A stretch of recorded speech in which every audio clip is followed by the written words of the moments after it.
በስመ አብ ወወልድ ወመንፈስ ቅዱስ አሃዱ አምላክ አሜን። የተወደዳችሁ የእግዚአብሔር ቤተሰቦች የእናታችን የእመቤታችን የወለላይቱ እመቤት የድንግል ማርያም የኪዳነ ምሕረት የአስራት የቃል ኪዳን ልጆች በዛሬው ዕለት የዋለው የገናናው መልአክ የሊቀ መላኩ የቅዱስ ገብርኤል የነፍስ ወዳጆች የቅዱሳን የጻድቃን የሰማዕታት ልጆች እንደምን ከረማችሁ? እንደምን ሰነበታችሁ? እንደምን ዋላችሁ? አሜን። እግዚአብሔር አምላካችን በቸርነቱ ከያለንበት ሰብስቦን ለዚህ ለበረከት ቀን የጠራን ለዚህ ለበረከት ቀን ያደለን አምላከ ቅዱስ ገብርኤል ጌታችን መድኃኒታችን ኢየሱስ ክርስቶስ ከእናቱ ከድንግል ማርያም ጋር ክብር ምስጋና ይድረሳቸው። በዚህ በትንቢተ ዳንኤል በምዕራፍ 6 ቁጥር 22 ላይ እንዲህ የሚል ቃል አለ። ቃሉን አብረን እንላለን። አምላኬ በሉ እስኪ መልአኩን ልኮ የአንበሶችን አፍ ዘጋ። እግዚአብሔር አምላካችን የጠላቶቻችንን አፍ ይዝጋልን።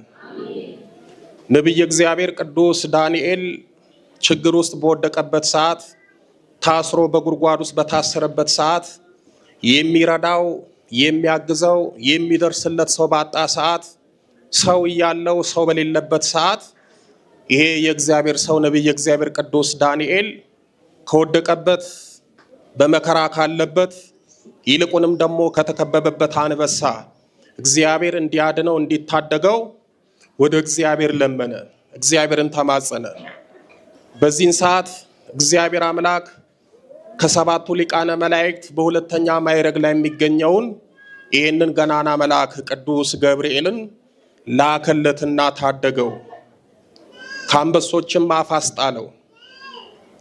አንበሶቹ ነቢየ እግዚአብሔር ቅዱስ ዳንኤልን ሊዘነጣጥሉት ሊበሉት በመጡ ሰዓት ቅዱስ ገብርኤል ሆይ የአንበሶችን አፍ ዝጋልኝ፣ ከነዚህም ከመበላት አድነኝ፣ ታምርን ግለጽልኝ ብሎ ይሄንን ገናና መልአክ ሲማጸነው ይሄ ታላቁ መልአክ ቅዱስ ገብርኤል እንዳይነ ጥቅሻ መጣና የጠላቶቹን የአንበሶቹን ይልቁንም ደግሞ የጠላቶቹንም የሰዎችን ክፋታቸውን የአንበሶችን ደግሞ አፋቸውን ዘጋለት።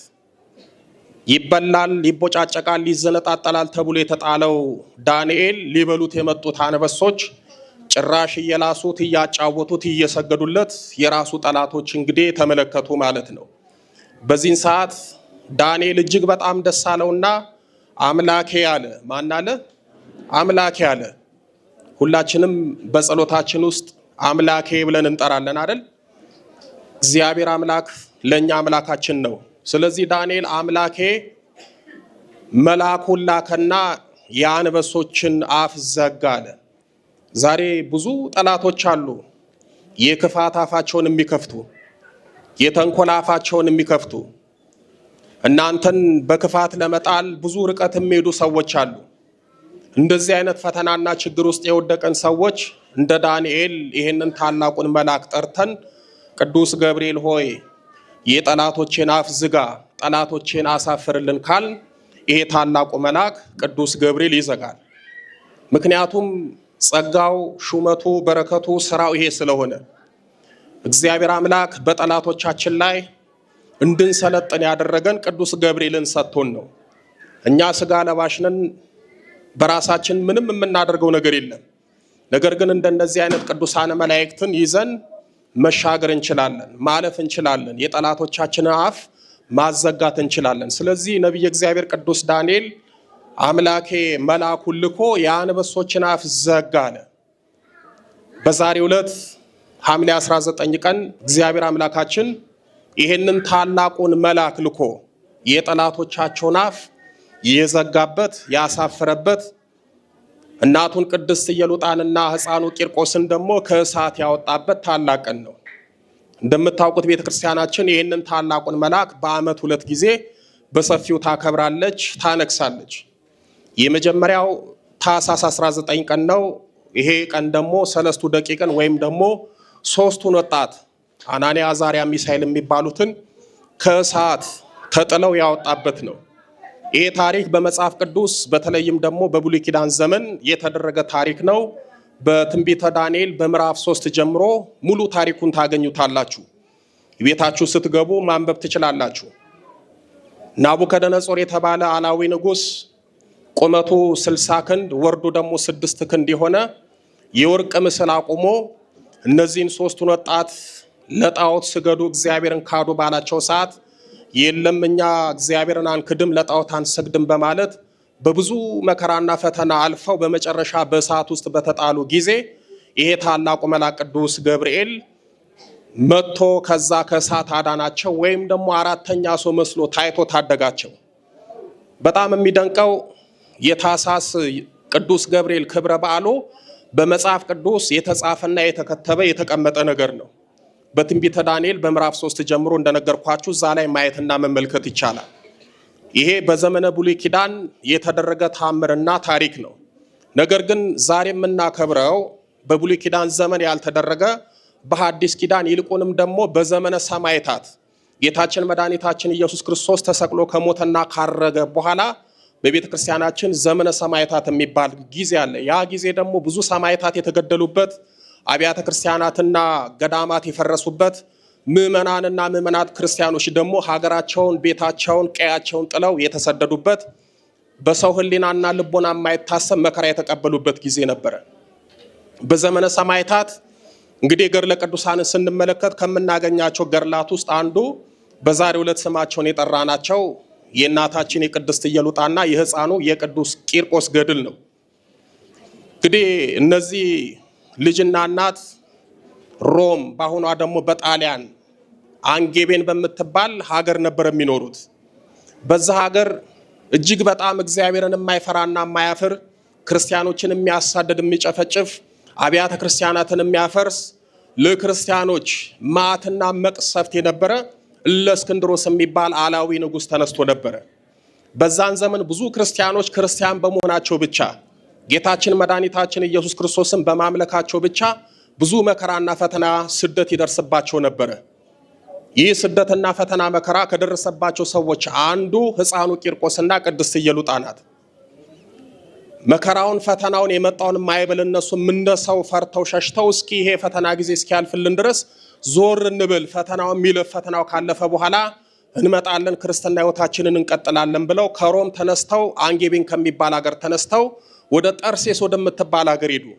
በዛም ሲሄዱ የነበረው መከራ አንድ አይነት ነው። በተለይ ደግሞ ለእስክንድሮስ ሁለቱን ይፈልጋቸው ነበርና ወታደሮች ልኮ አሲዞ አመጣቸው። ከዛ በእውነት እኔ በዚህ መድረክ ላይ ልነግራችሁ ማልችለው በገድሉ ላይ እጅግ በጣም በሰፊው ስለተገለጸ ሰዓት ስለማይበቃን እንጂ እናትና ልጅን እጅግ በጣም መከራ አብዝቶባቸው በብዙ ፈትኗቸው በመጨረሻ የሚያደርገውን ሲያጣ በዛሬው ዕለት ለጣዖት አትሰግዱም ወይ ክርስቶስን አትክዱም ወይ ተብለው የለም ለጣዖት አንሰግድም ክርስቶስን አንክድም፣ ለጣዖት የማትሰግዱ ክርስቶስን የማትክዱ ከሆነ የሚጠብቃችሁ የእሳት ሞት ነው ብሎ እሳቱን አነደደ።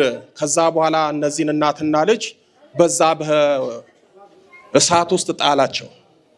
እኔ በጣም የሚገርመኝ ገድሉን ስትመለከቱት አሁን ብዙዎቻችን በራሳችን ቤት በራሳችን ሕይወት ባለን ቦታ አንጸልይም፣ እግዚአብሔርን አናመሰግንም። የጸሎት ቦታና ጊዜ እያለን የጸሎት ሰዓትና ሁኔታ እያለን ብዙዎቻችን አንጸልይም። ለዛም የማንጸልየው ለራሳችን ችግርና ፈተና መከራ ነው።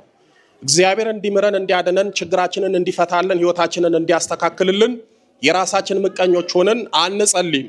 እኔ በጣም የሚደንቀኝ እነዚህ እናትና ልጅ ወይም ደግሞ ቅዱስ ቂርቆስና ቅድስት ኢየሉጣ በእሳት ውስጥ በተጣሉበት ሰዓት እግዚአብሔር አምላክ ከዚህ ሰዓት እንዲያድናቸው እንዲያወጣቸው ወደ ቅዱስ ገብርኤል ይለምኑና ይማጸኑ ነበረ። እግዚአብሔር ሆይ ከዚህ ሰዓት አድነን፣ ገናናው መልአክ ሊቀ መላኩ ቅዱስ ገብርኤል ሆይ ከእሳት ታደገን፣ ሰለስቱ ደቂቅን እያለ ይልቁንም ሕፃኑ ቂርቆስ ሰለስቱ ደቂቅን እንዳዳንካቸው እኔንም እናቴንም አድነኝ፣ ከዚህ ሰዓት አውጣኝ፣ የእሳቱንም ነበልባል አጥፋልኝ እያለ ወደ ቅዱስ ገብርኤል ይለምናል። ይሄ እኮ እንዴት አይነት ጽናትና መታደል ነው! ሰው በእሳት ተጥሎ እቃጠላለሁ ብሎ ያስባል እንጂ ሕሊናና ልቦናውን ገዝቶ ተረጋግቶ ወደ እግዚአብሔር አይጸልይም፣ አይለምንም። ይቃጠላል እንጂ ከሚቃጠለው እሳት አውጣኝ አድነኝ አይልም። በጣም የሚደንቅ ነው። እነሱ ግን እግዚአብሔር አምላክ ከዚህ ሰዓት እንዲያድናቸው መልአኩ ደግሞ እንዲታደጋቸው በዛ በተጣሉበት በእሳት ውስጥ ሆነው ይጸልዩና ይለምኑ ነበረ። እግዚአብሔር አምላክ ልመናቸውን ጸሎታቸውን ሰማና ይህንን ታላቁን መልአክ ቅዱስ ገብርኤልን ወደ እነሱ ላከ። ወደ እነሱ ምን አደረጋልኳችሁ? ወደ እነሱ ላከ ማለት ነው። በዚህ በትንቢተ ዳንኤል በምዕራፍ 9 ቁጥር 21 ላይ እንዲህ የሚል ቃል አለ። ገብርኤል በሉ እስኪ እነሆ እየበረረ መጣ፣ በማታም መስዋዕት ጊዜ ዳሰሰኝ። በእውነት ቅዱስ ገብርኤል ሁላችንንም ይዳሰን። ይህ ታላቁ መልአክ ከሰማይ ወርዶ ክንፉን እያማታ እየበረረ እንደሚመጣ ነቢየ እግዚአብሔር ቅዱስ ዳንኤል በምዕራፍ 9 ቁጥር 21 ላይ ተናግሯል። ገብርኤል እነሆ እየበረረ መጣ፣ በማታም በመስዋዕት ጊዜ ዳሰሰኝ አለ። ገብርኤልን የሚጠሩት፣ ገብርኤልን የሚማጸኑት፣ ገብርኤልን በችግራቸው ጊዜ ድረስልኝ ብለው የለመኑት ሰዎች ቅዱስ ገብርኤል ወደ እነሱ እየበረረ ይመጣል። ሲመጣ አያዩትም። ችግራቸውን ሲነግሩትም እነሱ አያዩም። ነገር ግን በችግራቸው፣ በፈተናቸው፣ በመከራቸው መካከል ጣልቃ በመግባት ያንን ያርቅላቸዋል። ለሕፃኑ ቂርቆስና ለቅድስት ኢየሉጣ ግን ዳንኤል ገብርኤል እነሆ እየበረረ ወደ እኔ መጣ እንዳለ ወደ እነሱ እየበረረ መጣ። በእውነት ቅዱስ ገብርኤል እየበረረ ወደ እኛ ይምጣልን። ዛሬ ቅዱስ ገብርኤል ሊያስወግድልን የሚገባን ብዙ ችግር የለንም አለን። በዘመናችን መላእክት አያስፈልጉም፣ አያማልዱም፣ አይራዱም፣ አይረዱም የሚሉ ብዙ ሰዎች አሉ፣ ትሰማላችሁ። በነገራችን ላይ ለእኛ ለሰው ለዛውም በስባሽ ፈራሽ ስጋ ለለበስን ለተራ ሰዎች ለእኛ አይደለም እኮ ቅዱስ ገብርኤል እንደው ሰው ያስፈልገናል አያስፈልገንም? ዛሬ እኮ ለሰው ሰው ያስፈልገዋል። ስጋ የለበሰው ደካማው፣ እንደው ብትደገፉት እንደ ሸንበቆ የሚሰበረው፣ ተስፋ ሰጥቶ ተስፋውን የሚያጥፈው፣ እውነት ተናግሮ ሐሰት የሚናገረው ሰው እንኳን ለሰው ያስፈልጋል። ይሄ ታዲያ ቅዱስ ገብርኤል ለእኔና ለእናንተ ያስፈልጋል አያስፈልግም? ያስፈልጋል። ቅዱስ ገብርኤልን የሚማጸኑ ሰዎች የቅዱስ ገብርኤልን እርዳታ ይልቁንም ደግሞ መላካዊ እርዳታ ያገኛሉ። በተጣሉበት ሰዓት ቅዱስ ገብርኤልን ጠሩት። ይሄ ገናናው መልአክ ቅዱስ ገብርኤል ወደ እነሱ መጣ። የሚነደውን እሳት አቀዘቀዘ፣ እንደ ውሃ አደረገላቸው፣ ከሚነደውም እሳት አወጣቸው። በእውነት እግዚአብሔር ከሚነደው እሳት ያውጣን። ብዙዎቻችን ዛሬ ችግር የለብንም አለብን። ትዳራችን ሰላም የለውም፣ እንደ እሳት ይነዳል። ሕይወታችን ሰላም የለውም፣ በበሽታ እንነዳለን፣ በፈተና እንቃጠላለን። በብዙ የመከራ እሳት ታጥረን ያለን ሰዎች አለን። በሕይወታችን በየትኛውም አቅጣጫ የሚነደውን የፈተና፣ የመከራ፣ የበሽታ፣ የችግር እሳት እንዲጠፋልን የምንፈልግ ከሆነ ቅዱስ ገብርኤልን እባክህ እንደው ቅዱስ ገብርኤል የሚነደውን የሕይወቴን የመከራዬን እሳት አጥፋልኝ፣ እንደው ታሪክ ስራልኝ ካላችሁት ቅዱስ ገብርኤል ይሄንን ያደርጋል። ስራው ስለሆነ ማለት ነው። ለእናትና ልጅ ያደረገው ይሄንኑ ነው። በዛሬው ዕለት የታላቅ መልአክ መጣና እነዚህን እናትና ልጅ በተጣሉበት እሳት ውስጥ አረጋጋቸው። ምን አደረጋቸው? አረጋጋቸው። ዛሬ እኮ መረጋጋት የለንም። በትዳራችን አንረጋጋም፣ በስራችን አንረጋጋም፣ በመግባት በመውጣታችን አንረጋጋም፣ ለብቻችን ቁጭ ብለን አንረጋጋም፣ ከሰው ጋር ተነጋግረንም አንረጋጋም።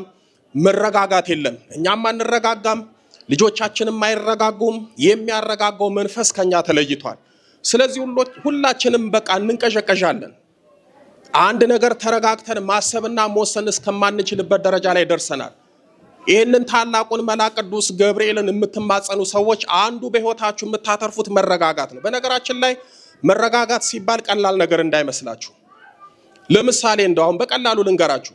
አሁን በዚህ በዘመነ ቲክቶክ አብዛኛው ሰው ለብቻው ቁጭ ብሎ መረጋጋት ስላልቻለ ራሱን ለመሸሽ ወይም ደግሞ ራሱን በሆነ ነገር ውስጥ ለመደበቅ ቲክቶኩን ይከፍትና ዝም ብሎ ያያል። አይቶም ደግሞ እኮ አይረጋጋም፣ ስክሮል ያደርጋል። አንዱን ያያል፣ አንዱንም አይቶ አይረጋጋም፣ ሌላ ያያል።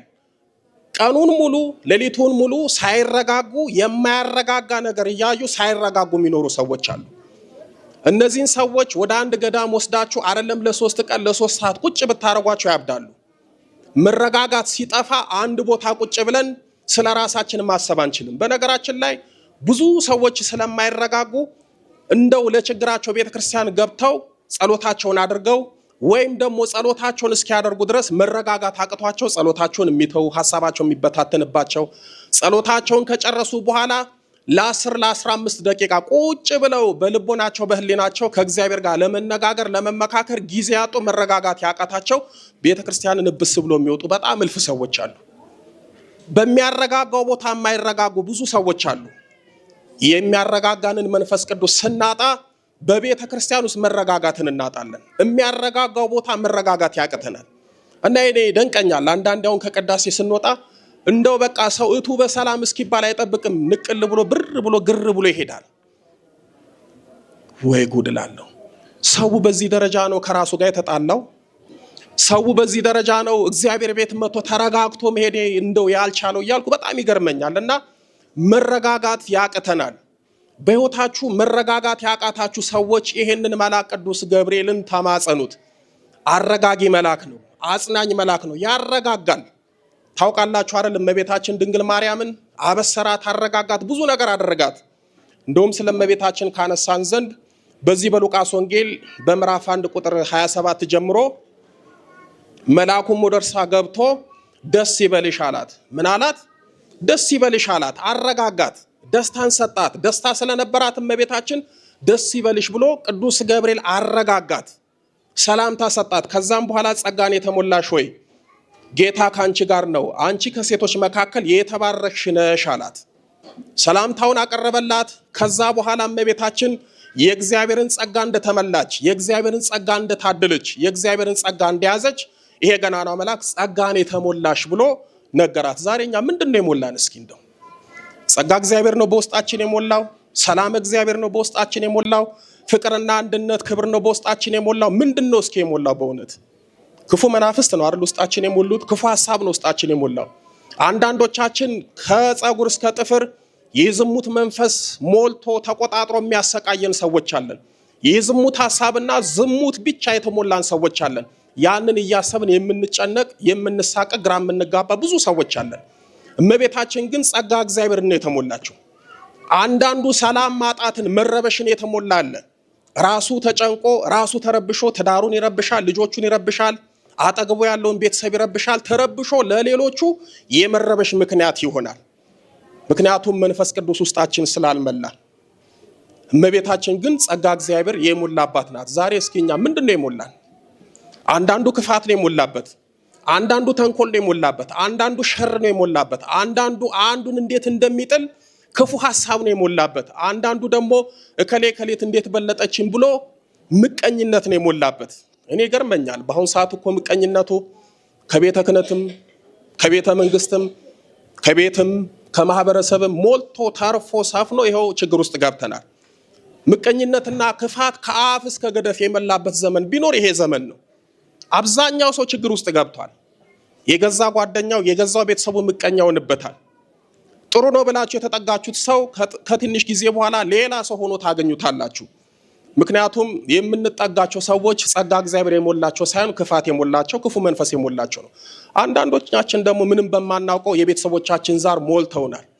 አንዳንዱ ደግሞ አብሮ ያደገው አይነ ጥላ ውስጡ ሞልቶታል። አንዳንዱ ደግሞ መተቱ ክፋቱ ብዙ ነገር ተሞልቶ የሚሰቃይ ብዙ ሰው አለ።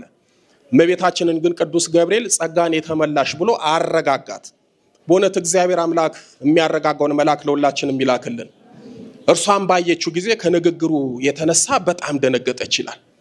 ወላዲተ አምላክ እመቤታችን ይሄንን ገናናውን መልአክ ቅዱስ ገብርኤልን ስትመለከት አንደኛ ተረጋጋች። ከግርማው ከድምፁ የተነሳ ይሄንን ደግሞ የምስራች ስትሰማ እመቤታችን አየችና ቅዱስ ገብርኤልን ስታየው ደነገጠች። ቅዱስ ገብርኤል ያስደነግጣል። ቅዱስ ገብርኤል ያስፈራል። ባለ ግርማ ነው። እንኳን እኔና እናንተ መጽሐፍ ቅዱስ የሚናገረው እመቤታችን ድንግል ማርያም መልአኩን እንኳን ስታይ እንደደነገጠች ተናግሯል። እኛ ቅዱስ ገብርኤል ስሙ ሲጠራ እንደነግጥም። አሁን ያለው ትውልድ ቅዱስ ገብርኤል ስሙ ሲጠራ አይደነግጥም። እንደውም አፍ ይካፈታል፣ አፉን ወደ ሰማይ ይከፍታል፣ መልአኩ ላይ ደግሞ እንጥጥ ይላል። ይህንን የሚያስደነግጥ መልአክ በእውነት አፋቸውን የሚከፍቱበት በነፍሳቸው ዋጋ ያገኛሉ። እርሷን ባየችው ጊዜ ከንግግሩ በጣም ደነገጠች። ይህ እንዴት ያለ ሰላምታ ነው ብላ አሰበች። መልአኩም እንዲህ አላት፣ ማርያም ወይ በእግዚአብሔር ፊት ጸጋን አግኝተሻልና አትፍሪ አላት። ምን አታድርጊ አላት? አትፍሪ። ቅዱስ ገብርኤል አትፍሩ ነው የሚለው። ታስታውሳላችሁ አይደለ? ሰለስቱ ደቂቅን በተጣሉ ጊዜ አይዟችሁ እሳቱ አያቃጥላችሁ ምን ስላለው አትፍሩ አላቸው። አልፈሩ። ሕፃኑ ቂርቆስና ቅድስት ኢየሉጣም እሳቱ ሲጣሉ እኔ ያለው አይዟችሁ አትፍሩ። ቅዱስ ገብርኤል ሁሌ የሚናገረው ለወዳጆቹ አለውላችሁ አትፍሩ ነው። ዛሬ ግን እኛ በፍርሃት ውስጥ ወድቀናል። ትዳሩ የሚያስፈራው አለ፣ ሀገሩ የሚያስፈራው አለ፣ ሰላሙ የሚያስፈራው አለ፣ ጤናው የሚያስፈራው አለ። ብዙ ነገር ያስፈራናል። ብቻ በፍርሃት ተውጠናል፣ በፍርሃት ተይዘናል፣ በፍርሃት ታጥረናል። ነገር ግን ቅዱስ ገብርኤል በእውነት ለወዳጆቹ የሚናገረው ቃል አለውላችሁ አይዟችሁ አትፍሩ ነው የሚለው። ቅዱስ ገብርኤልን የያዘ ደግሞ አይፈራም። ፍርሃትን የሚያርቀውን መልአክ የያዘ ሰው አይፈራም። ብዙዎቻችሁ ትፈራላችሁ አይደል? ከዛሬ ነገ ሞታለሁ ብላችሁ የምትፈሩ አላችሁ። ከዛሬ ነገ ህይወቴ ይበላሻል ብላችሁ የምትፈሩ ሰዎች አላችሁ። የጀመርኩት ነገር ከፍጻሜ አይደርስም ብላችሁ የምትፈሩ ሰዎች አላችሁ። ብቻ በየትኛውም አቅጣጫ የምንፈራ የምንተባ ብዙ ሰዎች አለን። እንዲህ አይነት ችግር ያለብን ሰዎች አንዱ መፍትሄና መድኃኒቱ ይሄ ታላቁ መልአክ ቅዱስ ገብርኤል ነው። ስለዚህ እመቤታችንን በቃ አትፍሪ ነው ያላት ቅዱስ ገብርኤል። በእውነት ሁላችንንም አትፍሩ ይበለን። ቅዱስ ገብርኤልን የሚይዝ ሰው ፍርሃት ይርቅለታል። መልአኩን ከያዛችሁ ምን ትሆናላችሁ? ምንም አትሆኑም። ፍርሃትን የሚያርቀውን የሚያስፈራውን መልአክ ከያዛችሁ አትፈሩም፣ ትፈራላችሁ። ብትፈሩም ራሱ እንደ ሰው ስጋ ነውና የለበሳችሁት። ፍርሃታችሁን ማን ያርቅላችኋል? ይሄ ታላቁ መልአክ ቅዱስ ገብርኤል ያርቅላችኋል። እነሆ ትጸንሻለሽ፣ ወንድ ልጅም ትወልጃለሽ፣ ስሙንም ኢየሱስ ትይዋለሽ። እርሱም ታላቅ ይሆናል፣ የልዑል ልጅም ይባላል። ጌታ አምላክም የአባቱን የዳዊት ዙፋን ይሰጠዋል፣ በያዕቆብ ቤትም ላይ ለዘላለም ይነግሣል፣ ለመንግስቱም መጨረሻ የለውም። ማርያምም መልአኩን ወንድ ስለማላውቅ ይህ እንዴት ይሆናል አለች። አሁንም እመቤታችን መልአኩ ፊት ነው የቆመችው። ንግግር ጀምራለች፣ ቀጥላለች። መልአኩን ጠየቀችው። ጌታችን መድኃኒታችን ኢየሱስ ክርስቶስን ከሦስቱ አካላት አንዱን እንደምትወልደው፣ መንግስቱ ዘላለማዊ እንደሆነ፣ ኃያል መካር አምላክ እንደሆነ እየነገራት፣ እሷ ግን አንድ ጥያቄ ጠየቀችው። ከሰማች በኋላ ይህ ነገር እንዴት ይሆንልኛል? ምክንያቱም እኔ ድንግል ነኝ፣ ወንድ አላውቅም፣ እንዴት ይሆናል ብላ መልአኩን ጠየቀችው። እኔ በጣም ይገርመኛል። መልአኩ ቅዱስ ገብርኤል ያሉን እንስማ። መልአኩም እንዲህ አላት፣ መንፈስ ቅዱስ በአንቺ ላይ ይመጣል፣ የልዑል ኃይልም ይጸልልሻል። ስለዚህ ደግሞ ከአንቺ የሚወለደው ቅዱስ የእግዚአብሔር ልጅ ይባላል። እነሆ ዘመድሽ ኤልሳቤጥም እርሷም ደግሞ በእርጅናዋ ወንድ ልጅ ጸንሳለች፣ ለእርሷም መካን ትባል ነበረች።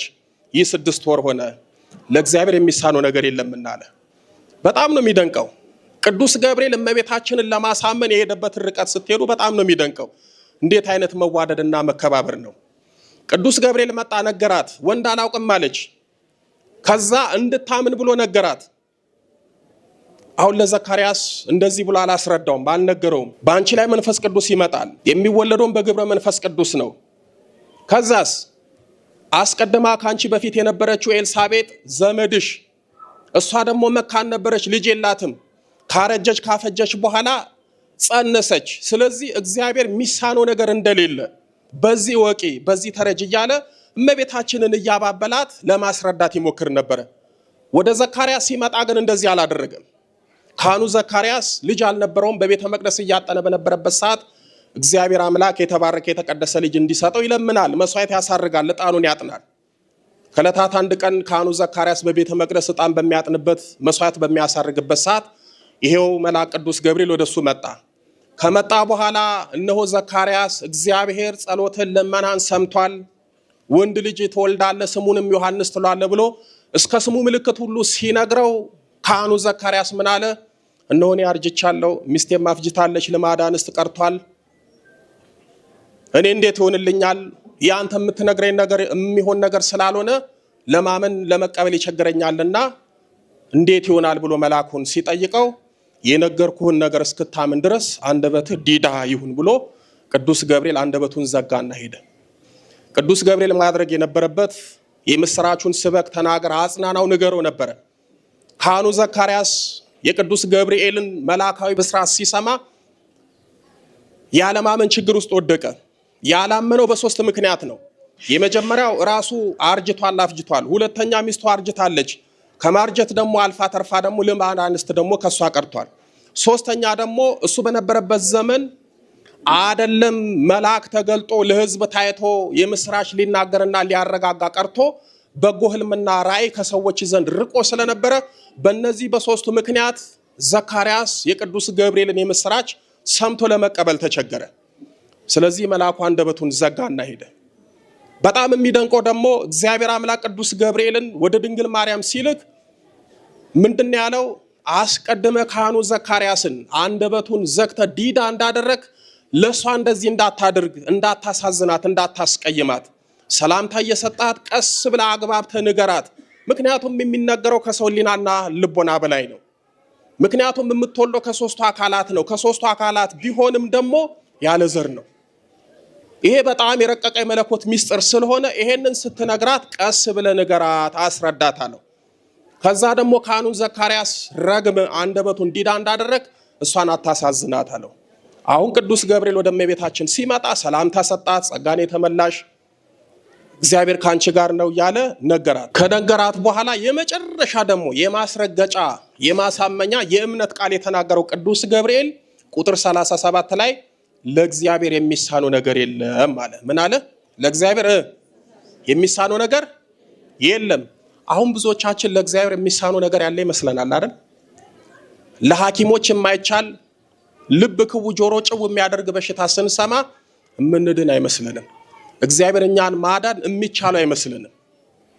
ህይወታችን ሲመሰቃቀል እግዚአብሔር ህይወታችንን የሚያስተካክል የሚቻለው የማይመስልን ብዙ ሰዎች አለን። በተለይ ሴቶች እድሜያችሁ ሲገፋ ከብዙ ነገር ተያይዞ ከዚህ በኋላ እኔ አላገባም አልወልድም ብላችሁ የምታስቡ ከሆነ እግዚአብሔር የሚሳነው ነገር አለ እያላችሁ ነው። እግዚአብሔርን አንድ ነገር ለምናችሁ ከዘገየ አይ በቃ እግዚአብሔር ትቶኛል ነገሬም ትቶብኛል ካላችሁ እግዚአብሔር የሚሳነው ነገር አለ ማለት ነው። ቅዱስ ገብርኤል ለእመቤታችን የነገራት ከባድ ነገር ስለነበረ መጨረሻ ላይ ለእግዚአብሔር የሚሳነው ነገር የለም ማለት። ለእግዚአብሔር የሚሳነው ምንም ነገር የለም። የጊዜ ጉዳይ ነው እንጂ እግዚአብሔር አምላክ ምንም የሚሳነው ነገር ስለሌለ የምንፈልገውን ነገር በጊዜው ጊዜ ያደርግልናል። ከዛም እመቤታችን ምን አለች? ማርያም እነሆ የጌታ ባሪያው እንደ ቃል ይሁንልኝ አለች። መልአኩም ከእርሷ ሄደ ይላል። እንደምን ይደረግልኝ አለች? እንደ ቃል ይደረግልኝ፣ እቀበላለሁ፣ አምናለሁ፣ እግዚአብሔር ማድረግ ይችላል ብላ የእምነት ቃሏን ስትሰጥ ይሄ ታላቁ መልአክ ቅዱስ ገብርኤል ከእመቤታችን ዘንድ ሄደ ይላል። ነገር ግን ደግሞ ዳንኤል በምዕራፍ 9 ላይ ገብርኤል የተባለ መልአክ እየበረረ ምን አደረገ ይላል? መጣ። ቅዱስ ገብርኤል ወደኛ ይመጣል፣ ከኛ ይሄዳል። ቅዱስ ገብርኤልን ስትማጸኑት ወደ እናንተ ይመጣል። ጸሎታችሁን ልመናችሁን ተቀብሎ ደግሞ ከእናንተ ሄዶ ደግሞ ወደ እግዚአብሔር ያቀርባል። በዚህ በሉቃስ ወንጌል በምዕራፍ 1 ቁጥር 19 ላይ በእግዚአብሔር ፊት የምቆመው እኔ ገብርኤል ነኝ ብሏል። በማ ፊት የምቆመው? በእግዚአብሔር ፊት የሚቆም። በጣም እኮ ይደንቃል። ቅዱስ ገብርኤል ስለኛ በእግዚአብሔር ፊት ይቆማል። እባክህ እንደው እግዚአብሔር የልቦናቸውን መሻት ፈጽምልኝ፣ ችግራቸውን ፍታልኝ፣ ልጅ ለሌለው ልጅ ስጥልኝ፣ ጤና ለሌለው ጤና ስጥልኝ፣ ስራ ለሌለው ስራ ስጥልኝ። ለሚለምነው ሰው ሁሉ ቅዱስ ገብርኤል እግዚአብሔርን ስጥልኝ እያለ ደግሞ ይለምናል። በዚህ ምክንያት ስለኛ እግዚአብሔር ፊት ይቆማል። እግዚአብሔር ፊት ብቻ አይደለም የሚቆመው፣ በችግራችን ጊዜ ደግሞ ከኛ ጋር ይቆማል። ከማን ጋር ይቆማል? ከኛ ጋር ይቆማል። በዛሬው ዕለት ሐምሌ 19 ለሕፃኑ ቂርቆስና ለቅድስት ኢየሉጣ በችግራቸው በፈተናቸው በእሳቱ ሰዓት ነው ከነሱ ጋር የቆመው። ለዚህ ነው ዳንኤል እየበረረ መጣ ያለው። በተጣሉበት ሰዓት ይሄ ታላቁ መልአክ እየበረረ መጣ፣ እሳት ውስጥ አብሯቸው ቆመ፣ እሳቱን አጠፋላቸው። በእውነት እግዚአብሔር አምላክ የመከራችን የፈተናችን እሳት የሁላችንንም ያጥፋልን። የቅዱስ ገብርኤል አምላክ የሁላችንንም የልቦናችንን መሻት ይፈጽምልን።